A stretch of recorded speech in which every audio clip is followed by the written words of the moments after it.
the world business community has really been responding positively.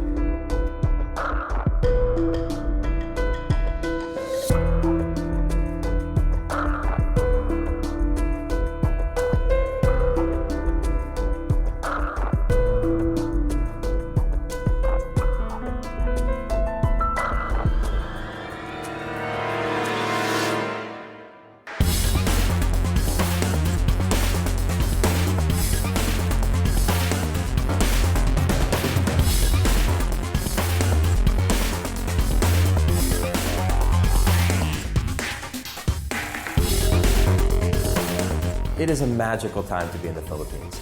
This country has a tremendous future ahead of it.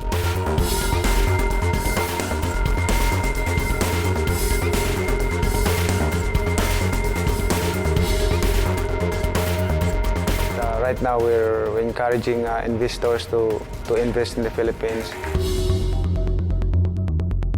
We are the next tiger economy.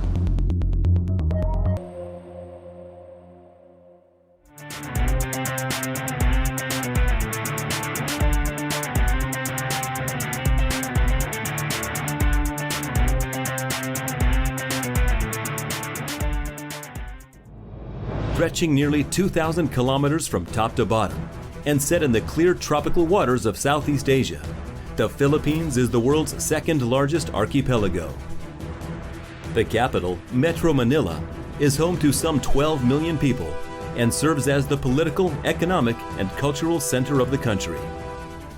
3 years after being elected to be the country's 15th president, Benigno Aquino III is credited with ushering in an era of economic growth that has transformed the former sick man of Asia into one of the region's brightest stars. I visited the European country that had, at the first quarter, 0.1% GDP growth.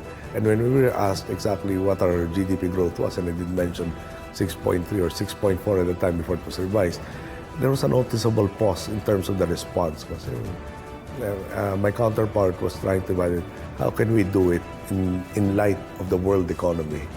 No? And the thing is, perhaps this is just the starting point. So there are a lot of people who recognize the potentials of the country, be it tourism, be it infrastructure, even manufacturing. When there are more players in the market, then you have the ability to realize the potentials quicker, faster, sooner. The world economy has been, and the world business community,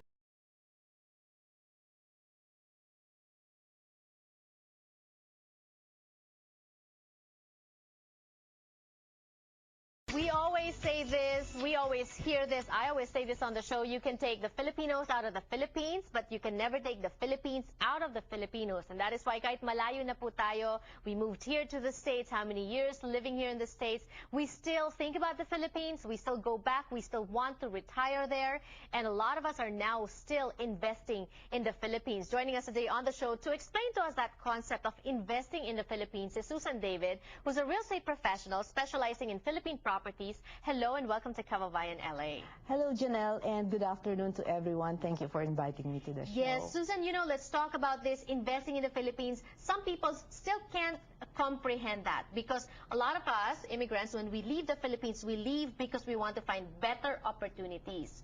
Because we think that there aren't that many opportunities in the Philippines. And now you're saying that times are changing.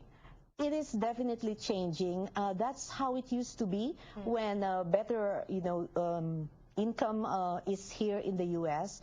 But now there are several opportunities in the Philippines that Filipinos may not know of because they have not been informed properly. And the Philippines has changed. When you go to Manila, Makati, everywhere there are developments, high rises. You see on the videos so many condominiums, so many properties. And you can invest. Why invest in the Philippines, Susan?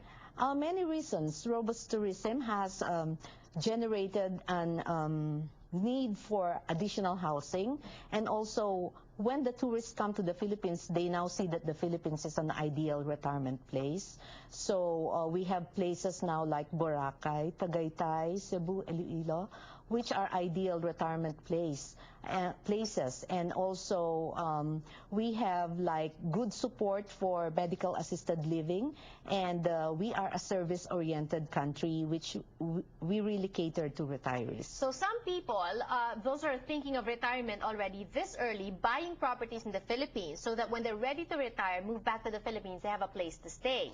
Yes. But for the younger generation, for those that are working also, it's good investment now because you're saying that nag-i-increase yung property value. Yes, the average increase in capital value for the past 5 years has been a steady of an average of 14% on an annual basis. 14%? Yes, and these are in the central business districts, Manila, Makati, Ortigas, Port Bonifacio Global City, McKinley Hill areas. And that is going on in Manila. You know, we always hear about economic trials here in the U.S. And of course, we hear about economic problems in Europe. And they're saying that money really to be had these days is in Asia. Most definitely. According to Morgan Stanley, the Philippines is now among the 3 breakout nations in real estate investing. And a breakout nation is a nation that actually exceeds their performance expectation. The expectation for the Philippines before was moderate, but now, you know, in real estate investing, we're really at a high, all-time high right now. And it's not just investing, because aside from the capital gains, yung capital value increase pala rather, it also, you don't have to wait to live in it. Because while you're not living in it, you still live here in the States, pwede mong parentahan, correct? Yes, certainly. And the rental yields in Makati Business District and also those other business districts around are also very attractive. We're actually one of the top places in Asia where it is fun to be a landlord. We're second to Indonesia in rental yields. You will get like around 9% in rental yield per annum. You know, a lot of us Filipinos, we put a premium on a home ownership.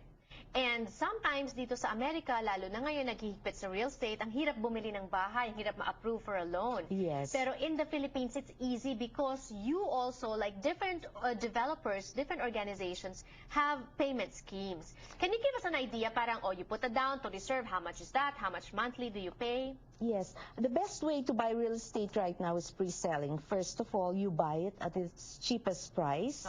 There is no huge down payment required, so actually everyone is qualified to buy. Even foreigners are welcome to buy condominiums in the Philippines. So you just you pay the down payment over the construction period, and once the project is completed and ready for turnover, the balance is just turned over to the bank for financing. And it's really easy to qualify for bank financing over there as long as you're a dual citizen and have a source of income. What if in the middle, nagbabayad for a month, for a year, 2 years, biglang natigil, let's say nawala ng trabaho or hindi na makapagbayad, meron kayong mga adjustments for that? Yes, I do advise buyers not to abandon their properties and just to resell it through a deed of assignment. You can actually resell your rights to a condominium so as to recoup your investment with and make a little money out of it. And this is for as low as $300 a month? Yes, we have a payment lower than that. Actually, project developers have come out with payment schemes as little as $160 per month. Wow. And you're already it's like paying monthly for a car, or $160, not even, it's cheaper than a car. It's actually less than the lease of a car. And this is real estate that increases in value over time and will give you a steady income stream in the future. Wonderful. Thank you for sharing that information with our viewers today. Hopefully we see you again next time because there's so much more to talk about. Yes, there is. I hope to see you again. All right. Thank you so much and more power to you. Thank you, Janelle. When we return on the show, let us try to awaken the hero within us. Filipino-American History Month in Carson, California. Don't go away.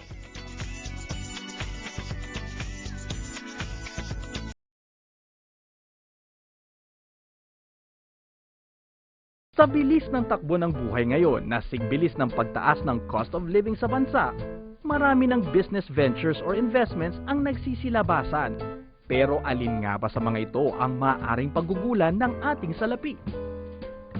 Ilang Bilang isang OFW, para sa akin at sa aking pamilya, magandang investment ang condominium. Mas mabilis mag-appraise ang value niya. Para sa akin, mas ideal yung condo.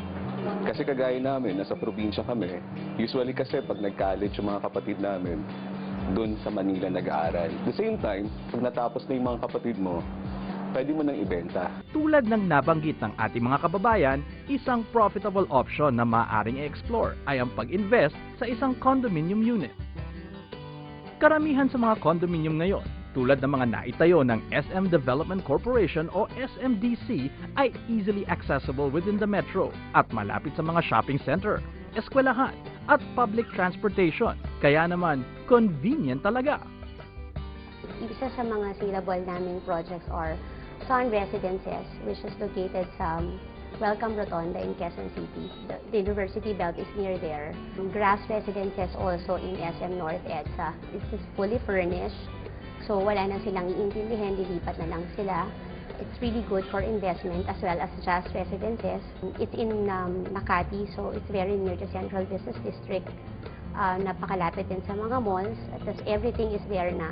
So we also have C Residences in Mall of Asia. Condominium is a good investment because of 4 things. Number 1, iba yung condo, ang gagawin mo na lang is to choose which project, which unit, and which payment term, and then you're done. Pag you build a house, bili ka ng lupa, papadesign ka sa architect, magbibid ka pa ng contractor, and then next is yung mga condominiums, malapit yan sa business district, and then malapit din yun sa mga commercial areas. And then third, yung amenities. And lastly, yung property managers naman namin can take care of your unit, clean your unit, repair your unit, improve your unit, and have your unit sold or rented out. Kaya mga kabayan, kung gusto nyo ng safe, secure at profitable venture, mag-invest na sa isang condo.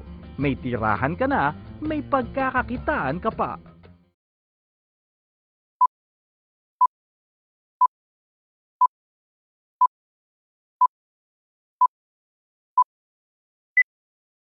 Maricel, a leader true, smart businesswoman and mother too. At SMDC, her needs are met, her family, friends, and all the rest. Living here makes life easier for me. Thank you, SMDC. Come join us here at SMDC. Come on home, follow your heart at SMDC, where it all starts. Tuloy po ang paghahanda ng gobyerno para maiwasan ng Pilipinas ang trahedyang nangyari sa Japan. Pero ayon sa kilalang arkitektong si Felino June Palafox Jr., hindi pa raw handa ang mga gusali natin sa ganitong kalakas na lindol. Aminado ang DPWH na delikado ang mga bahay na nakatayo sa fault lines. Gayunpaman, patuloy ang ginagawa nilang pagsusuri sa mga pribado at pampublikong gusali. May report si Jam Sisante. Ang gusali ng GSIS kung saan nag-oopisina ang Senado, kinakitaan na ng ilang lamat o bitak matapos ng lindol ilang taon na ang nakakaraan. Pero ayon sa Maintenance and Physical Facility Services ng Senado, ligtas na raw ang gusali base sa huling Structural Integrity Report. Ang tenement na ito sa Punta, Maynila, isa sa mga dineklara ng contempt building ng DPWH. Ibig sabihin, di na ito ligtas na tirahan dahil sa laki ng mga bitak at iba pang structural defect nito. Pero hanggang ngayon, marami pang nakatira rito. Sinabihan na sila ng DPWH na umalis dahil sa panganib pero tumanggi ang mga residente. Sinubukan namin silang kausapin pero tumanggi sila. Noong nakaraang taon pa inumpisahan ng DPWH na suriin ang mga pampublikong gusali. Inatasan na rin nila ang mga lokal na building official na inspeksyonin ng mga pribadong gusali kung may structural defect ang mga ito. Ang concern namin ngayon, which will be our priority, is the audit of the old buildings. These are the buildings that were constructed before the code came into effect. Ito ang sinasabi ni Architect June Palafox kung bakit hindi lubos na handa ang Pilipinas sakaling tamaan tayo ng malakas na lindol.